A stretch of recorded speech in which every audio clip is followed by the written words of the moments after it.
Hello বন্ধুরা, তোমরা কলকাতায় অনেকজনই আসোনি। তো কলকাতার দেখো কিছু রাস্তায় আমি বেরিয়েছি, আজকে কলকাতায় এসেছি, তো তোমাদের সাথে কিছু শেয়ার করলাম। এরকম ছোট ছোট ব্লগে তোমরা যদি কলকাতার কিছু কিছু জায়গা দেখতে চাও, অবশ্যই তোমরা আমার চ্যানেলটা একটু সাবস্ক্রাইব করে দেবে। আমি তোমাদের যতটা পারবো কলকাতার ছোট ছোট করে জায়গা দেখানোর চেষ্টা করব।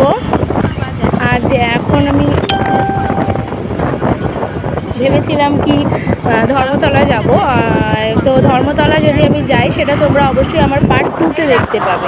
পার্ট 1-এ জাস্ট আমি এতটুকুই ছাড়লাম। আর গুড ইভিনিং সবাইকে। দেখে নাও কলকাতার সৌন্দর্য একটা আলাদাই, কত সুন্দর লাগছে, কত ভালো লাগছে। আর অবশ্যই তোমরা কমেন্ট করে জানাও, কিন্তু তোমরা যারা দূরে থাকো, কলকাতায় যারা থাকে তারা তো অবশ্যই দেখেছে, কিন্তু যারা দূরে থাকো,